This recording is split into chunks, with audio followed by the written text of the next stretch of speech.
whom you want, the group should be talking about what is written over here.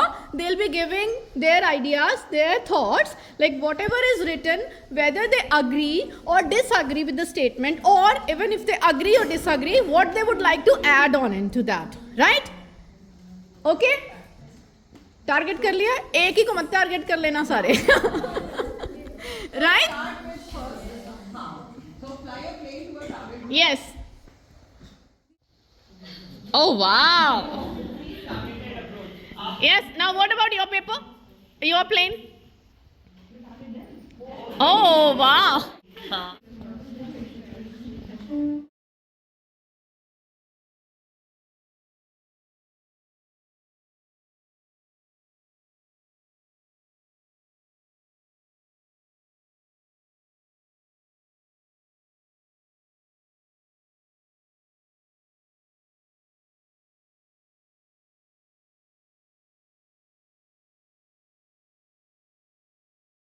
अगर आपसे ये पूछा जाए हाउ डज इट वर्क, आप क्या बताओगे कैसे काम करता है? चलो मैंने इनसे पूछ लिया कैसे काम करता है ये. हाँ यार स्टूडेंट बोलो. मैंने नहीं पूछा आप इसमें क्या क्या कर सकते हो, ये काम कैसे करता है? चार्ज होता है, इसमें बैटरी होती है, क्या होता है? हाँ चार्ज होता है ना.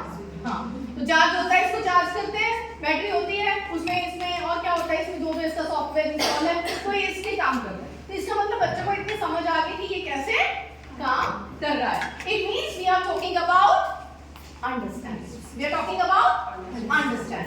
अब मैं इससे पूछूंगी आप इसमें क्या क्या कर सकते हो, क्या क्या करते हो मोबाइल से? गेम खेलते हैं, व्हाट्सएप भी चला लेते हैं, और वीडियोस देखते हैं, कार्टून्स देखते हैं. तो ये क्या है उसकी एप्लीकेशन, कि आप डेली लाइफ में उसको कैसे इस्तेमाल कर रहे हो, how are you using it. ठीक है. अच्छा तो अगर मैं ये पूछूं ये दो मोबाइल है, इन दोनों में से कौन सा बढ़िया है और कैसे करना है?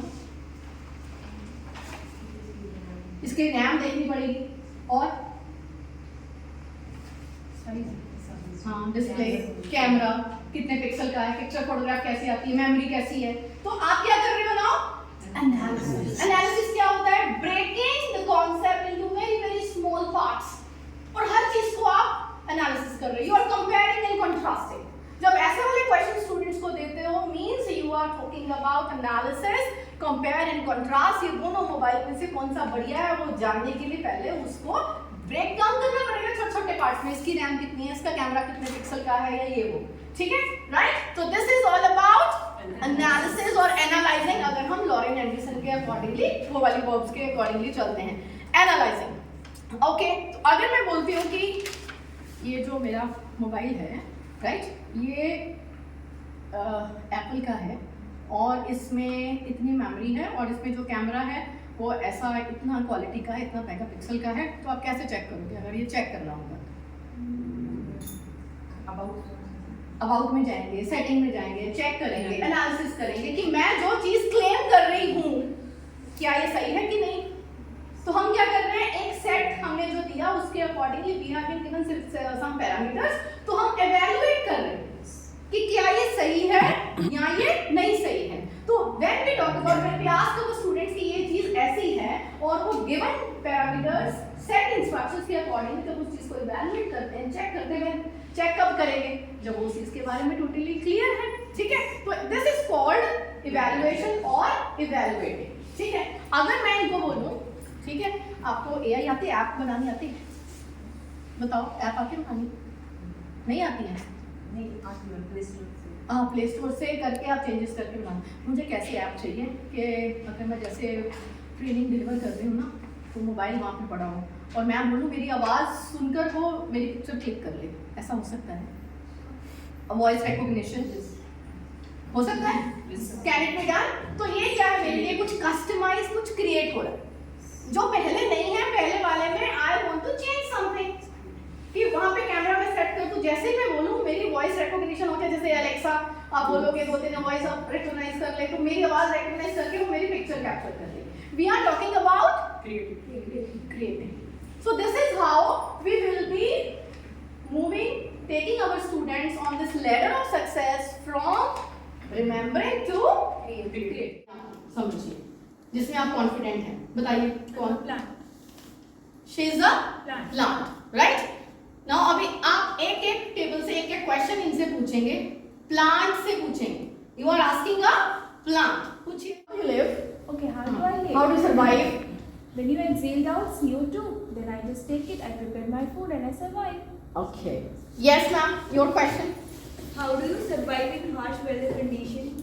I survive in harsh weather conditions because I have a vaccine coating on my body. हाँ, because मैम ऐसे वैसे पूछ रहे हैं ना, ये पूछेंगे मैं तो ये ठंड हो गई थोड़ी सी तो मैं तो ये जैकेट पहन के आ गई, अब हार्श वेदर हो गया, मौसम चेंज हो गया, how will you survive yourself? Because I have the spines also on my body which helps me in the prevention me to remove the excess water.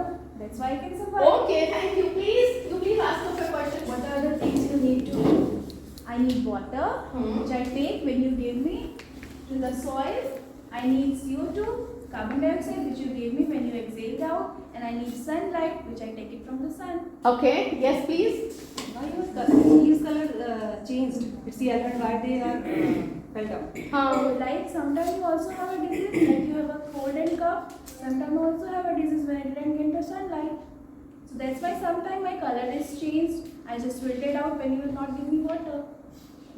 Yes. Why your leaves color is green? Because I have a green color pigment. Yes. Being human beings is so boring. I want to become a plant, so how can I become a plant? Yes. You can be a plant if you have a green color pigment like me. But where can I get that green color pigment? Oh, that too. You need to consult a doctor. Right? Wonderful. Next is how will I teach? मैं कैसे पढ़ाऊँ? How will I teach? I am going to teach you through experiential learning. I am going to teach you through collaborative learning. मैं उनके groups में पढ़ाऊंगी. एक group leader होगा, वो आगे आगे पढ़ाएगा. मैं जिक्सो स्ट्रैटेजी यूज कर रही हूँ. या मतलब क्या तरीका है? स्पोर्ट्स इंटीग्रेट कर रहे हो, सब्जेक्ट इंटीग्रेट कर रहे हो, कैसे पढ़ा रहे हो? That should be clear. That should be, I mean, methodology should be very very clear. Right? Because you are talking about nature. So a strategy came to my mind. I thought let me explain, you can use it somewhere. Right? This is called step in and step out strategy. Right? Like suppose it's talking about nature. तो अगर मैं आपको ये plant दिखाती हूँ, if I show you this plant and I say step inside. Step inside mean मतलब इसमें आपको क्या क्या नजर आ रहा है? What do you see? What do you see? बोलो. A plant and the pebbles. What else? और जो भी बताओ. Water. Wire. Yeah. Air. And you can see. अब अगर डीप में जाएंगे, पेबल्स बोला था, उसको ध्यान से देखो कि यूज से colour pebbles, rainbow pebbles, right? क्योंकि डिफरेंट कलर्स देयर, ठीक है? बैम्बू. अब इसमें क्या यूनिटी नजर आ रही है आपको, राइट? तो क्योंकि एक साथ यूनाइट किए हुए डिफरेंट स्टेम्स, तो what you can see inside, right? Inside आपको पिक्चर में क्या नजर आ रहा है? What can you see in the drawing और in the this thing, and the students they are explaining, right? In the maybe the real object, maybe an image or whatever it is. Now I say step out of it. इसमें से थोड़ा बाहर निकलो, अलग नजरिए से इसको देखो कि जिसने इसको बनाया है, जरा उसके नजरिए से देखो, उसने क्या सोचकर इसको बनाया. देखा कि ये पानी में रहेगा, पानी रखा है इसको और खूबसूरत दिखाने के लिए कि अगर ये पेबल्स इसमें नहीं होते तो beauty aesthetic part has been taken care of, कि इसमें कलरफुल पेबल्स हो तो बाहर से दिखेंगे तो अच्छे लगेंगे. और अगर इस प्लांट को अगर हम रिलेट करते हैं जिसने बनाया है या जिसने भी इसको गिफ्ट किया है या व्हाटएवर, क्या उसके माइंड में है, क्या वो मैसेज देना चाहता है? Greenery, okay, plant sapling, right? And then sustainable development goals when we are talking about SDGs. So this is how एक छोटी सी चीज से हम कहाँ तक बच्चों को लेके जा सकते हैं, उनकी थिंकिंग, उनकी क्रिएटिविटी हम कैसे एक्सटेंड और एलैबोरेट कर सकते हैं. तो this is called step in and step out strategy. एक बार इसके अंदर जाओ, वहां से देखो क्या क्या है, उसको एक्सप्लेन करो, एंड देन कम आउट और बाहर जिसने बनाया है ये दुनिया के नजरिए से देखो कि कैसे उससे रिलेट होता है. तो this is how you can use this strategy in all your subjects also, right? चलिए, This is Nan strategies on YouTube. You can check it out. I checked the. अपना अपना घर से करके आएंगे, जहाँ पर एक साथ ग्रुप में बिठा दो कि they can submit up and they can do that. या फिर parent collaborative assignment can you give? लिख के दो. पेरेंट वैसे कहते हैं बच्चों का काम हमें करना पड़ता है, हम लिख कर देते हैं. This is parent collaborative assignment. हम आप कह रहे हैं कि हम कह रहे हो कि आजकल के स्कूल पता नहीं कैसे हैं, बच्चों के काम पेरेंट्स को करने पड़ते हैं तो लिख के देते हैं this is parent collaborative assignment spend some time with your child at the end of the week Saturday Sunday is off and make sure you spend some time sit with your child and do it ताकि at least आप बच्चे को कुछ time दो है ना। तो open the refrigerator, बच्चे को बोला कि फ्रिज खोलो, उसमें से जो जो सामान है उसकी लिस्ट बनाओ, ठीक है। जिसका नाम नहीं पता है वो पेरेंट्स से पूछो, एज ग्रुप के अकॉर्डिंगली। छोटे हैं तो नहीं कई चीजें पता होंगी, बड़े हैं तो उनको पता होंगी। लिस्ट बना ली, उसके बाद में जिसको नहीं लिखना आता, छोटे बच्चे ड्रॉ कर लो क्या क्या दिख रहा है, can they draw it, right. और उसके आगे हेल्दी एंड अनहेल्दी लिखो, कौन सा हेल्दी है कौन सा अनहेल्दी है, एच एंड यू लिख दो, किसमें से कार्बोहाइड्रेट मिल रहा है, फैट्स मिल रहा है, प्रोटीन मिल रहा है, और बड़े वाले करके लिख दो। प्रोटेक्टिव फूड कौन से हैं, एनर्जी गिविंग कौन से हैं वो लिख लो, राइट। अब हर एक का आंसर सेम होगा कि अलग होगा, हर एक की फ्रिज अलग है, हर एक के फ्रिज में सामान अलग है, तो वो सेम तो होगा नहीं। कई बच्चे तो मैच होंगे, मैं फ्रिज खाली था।